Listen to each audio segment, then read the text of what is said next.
Сайн байцгаана уу? Хүний нөөцийн албанаас чадварлаг удирдлагуудтайгаа хамтран ажил горилогч та бүхэндээ зориулан хүргэж байгаа CU podcast анхны дугаар хүрж байна. Өнөөдрийн манай зочноор Central Express CVS компани үйл ажиллагаа хариуцсан захирал Батмөнхийн Цэвлэмээ оролцож байна. Сайн байна уу та?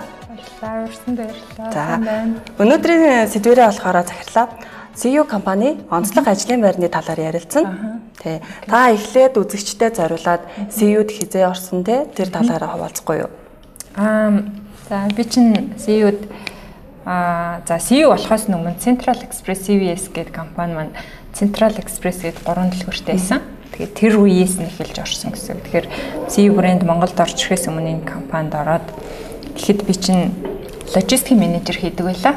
Тэгээд нөгөө түгээлтийн дотоод барааны нөөц төлөвлөлтийг хариуцж ажиллаж агаад тэгээд CU брендийг бидгээд авчрах болоод тэгээд дотроо өсөж дэвцээр байгаа л одоо үйл ажиллагаа хариуцж байна. Компанийнхаа үйл ажиллагааны онцлог болон эрхэм зорилгын талаар та хуваалцвал.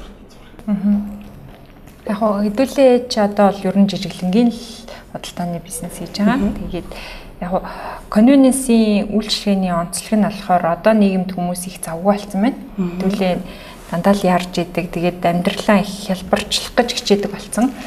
Тэгэхээр энэ хэрэгцээг нь хангаж өгж хэрэглэгчтэй хүрснээрээ л бидний бизнес оршин тогтнож байгаа тийм онцлогтой бизнес. Тэгэхээр хэдүүлээгийн алс хиттэй хүрхийг зорж байгаа хамгийн том мөрөөдөл маань болохоор хэрэглэгчийн үйлчлэгээр дэлхийд танигдана гэсэн том мөрөөдөлтэй шүү дээ. Тэгэхээр тэр нь тайлбарлах юм бол яг бусад улс орнд манай хтай адил төстэй үйлчлэгийг нэвтрүүлэх гэж байгаа брэнд компаниуд яаж хэрэглэгчтэй амархан хүрэх үү, яаж ажилчтайгаа сургах уу гэдэг дээр туршлага болгоод бидний кейсийг судалж ивэл бид нэр тэгж судлах үс хэмжээний үйлчлэгээний чанартай үйлчлэгээний стандарттай болсон байвал ер нь бол тэгэл бидний мөрөөдөл болж байна гэсэн. CU брэнд маань өнгөрсөн онд одоо 100 дахь салбараа нээсэн байгаа. Үүнийгээ дагаадаас олон шинэ ажлын байрууд бий болсон. Тэгвэл хамгийн чухал ажлын байрууд одоогоор юу байгаа вэ? Яг компани хэмжээнд бол тийм за энэ бол нэг онцгой байр гэсэн ажлын байр бол байхгүй. Маш чухал ажлын байр гэвэл ер нь бол манай дэлгүүрийн менежерүүд гэж бодож байна. Тэр нь хоёр үндсэн шалтгаантай. Нэг нь болохоор ингээд хэдүүлээ энд нэг ингээд доор суужгаад стратеги боловсруулдаг, төлөвлөгөө гаргадаг. За хэрэглэгчтэй ийм гоё шинэ үйлчлэгээ үзүүлэе гэж төлөвлөдөг. Тэрийг маань яг очиод нөгөө хэрэглэгчдэд амьдруулад барьж өгдөг хүмүүс маань дэлгүүр дээр байдаг. Тэгэхээр тийм чухал багийг удирдах байгаа хүмүүс гэдэг бол бидний хамгийн чухал зүйл. Бидний мөрөөдлийг биелүүлэх гэж хичээж байгаа хүмүүс, фронт дээр ажиллаж байгаа хүмүүс гэсэн шүү дээ. Тэгэхээр хоёр дахь шалтгаан нь болохоор хэдүүлээ дэлгүүрээ ингээд нэг компани гэж үзэх юм бол энэ чинь одоо баг дэлгүүрийн менежер маань тэр компани захирал гэсэн үг болж байна. Тэгэхээр баг жилдээ нэг тэрбум гарна төгрөгийн борлуулалтын орлоготой. Тэгээд 10 гаруй ажилтнтай тийм компаниг удирдах явж байгаа хэмжээний захирлууд гэж өөрсдөө харж болох байхгүй юу. Тэгэхээр ийм чухал арантай байна. Тийм байна. Тэгвэл яг менежер хүн гэж яг ямар хүнийг хэлэх үү те? Шилдэг менежер гэж тэгвэл яг ямар байх ёстой вэ? Одоо нэг тийм том үүрэг хүлээж байгаа хүмүүс маань мэдээж чадвартай байх хэрэгтэй. Тэгэхээр хэдүүлээ хүний нөөцийн бодлогоороо хамгийн эхлээл хүмүүсээ авахтаа нөгөө хандлага, хүний хандлага, ур чадвар, өрсөлдөх ур чадваруудаа үнэлж агаад бид нартай адилхан зүйл эрхэмлдэг юм уу, бид нартай адилхан соёлд нэвтрэх үү гэдгийг сонгон шалгаруулж байгаа. Тэгээ сургаад хөгжүүлээд аваа явж байгаа шүү дээ. Тэгэхээр хамгийн том үүрэг маань дэлгүүрийн менежерийн хувьд болохоор тэр бүтэн багаараа л ер нь бол тэр зорилгыг биелүүлдэг, хэрэглэгчтэй хүрдэг, үйл ажиллагаагаа ашигтай авч явдаг. Тэгэхээр тэр багийг дотор нь лид хийгээд, манлайлаад, сургаад, хувь хүн талаас нь ч хөгжүүлээд аваа явах бол дэлгүүрийн менежерийн хамгийн том үүрэг тэр багийг хамтд нь хөгжүүлэх үүрэгтэй гэсэн үг тийм. Дараагийнх нь үүрэг болохоор мэдээж нөгөө компани гэж харах юм бол хэдүүлээ үйл ажиллагаатай, орлоготой, зарлагтай гэж ярьсан юм чинь тэрийг ойлгодог, уншиж чаддаг, тооцоогоо гаргаж чаддаг, сайжруулж чаддаг, үйл ажиллагаагаа үнэлж чаддаг, back office-аас тусламжаа авч чаддаг, асуудлаа шийдвэрлэж чаддаг тийм чадварууд бол шаарддаг гэсэн. Тэгвэл одоо компани ийм ур чадвартай менежерүүдийг ажилуулж байна шүү дээ. Компани зүгээс менежерүүдтэй шударгаар яаж үнэлж те одоо ямар боломжуудыг олгодог вэ те? Зөвхөн дэлгүүрийн менежерүүд гэлтгүү зүйлээ компанийгаа бүх ажилтнуудад хамгийн нэгдүгээр тийм ажиллахад таатай гоё соёлтой компани байх гэж хамгийн түрүүнд хичээж байгаа. Тэгээд үүсгэн байгуулалтад удаагүй ч гэсэнтэй хэдүүлээ энэ лүгээ нэлээд анхаарч цаг зав зарцуулж байгаа. Тэгээд яавал ажиллахад таатай гоё компани байх уу гэхээр ер нь бол нэг хэдэн соёлын элементүүдийг л хэдүүлээ тодорхойлоод байгаа шүү дээ. Тэгэл хүн алдаа гаргасан ч тэрийгэ нээлттэй хэлж чаддаг, залруулдаг, хүлээн зөвшөөрдөг, хамгийн чухал юм руугаа анхаарч чаддаг.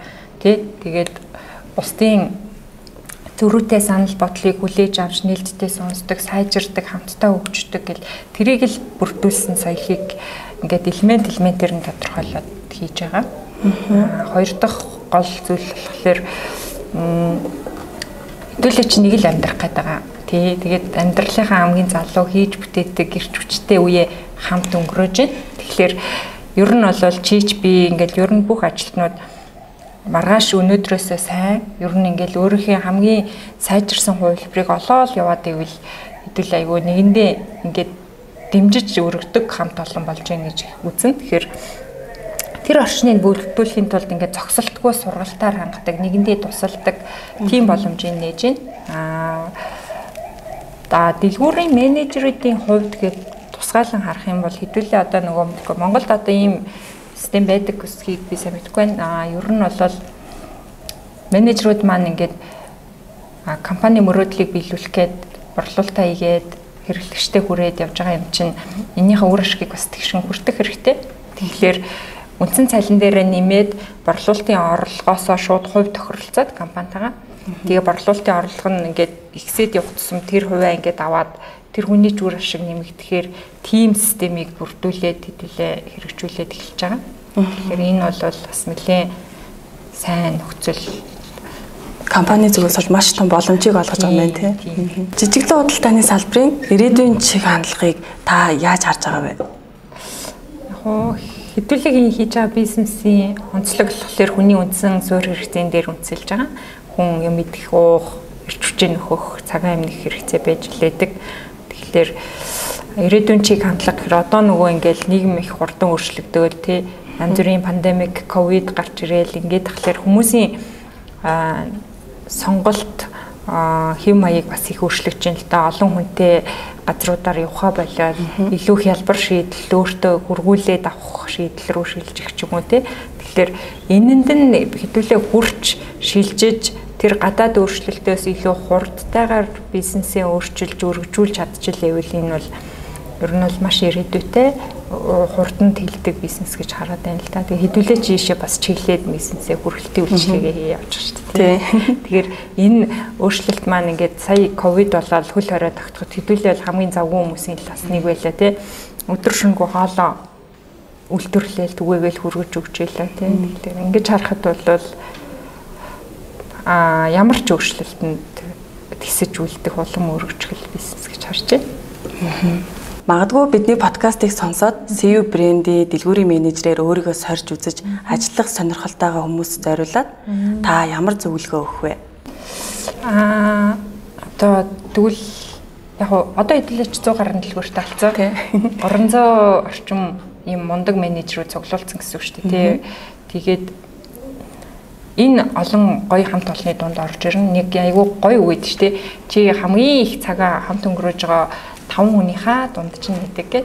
Тэгэхээр энэ мундаг аль үжээ сонгогдоо шилэгдээд хөдөлмөрийн зах зээл дээрээс шилэгдэж орж ирээд одоо сураад хамтдаа нэг нэгээ хөгжүүлээ явж байгаа хамт олонны нэг болон тэд нартэй хүрээлүүлж ажиллана. Тэр бол хамгийн том боломж гэж би хэлмээр байна. За баярлалаа. Бидний бэлтгэсэн CU подкаст энэ түрээд өндөрлөж байна. Цаг заваа гаргаж бид нартай ярилцсан цэвэрлэмээ захиралтаа баярлалаа. Хэрвээ та ажлын байрны талаар илүү дэлгэрэнгүй мэдээллийг авахыг хүсвэл доорх линкээр бидэнтэй холбогдорой. Дараагийн дугаараар уулзлаа. Баяртай. Баяртай.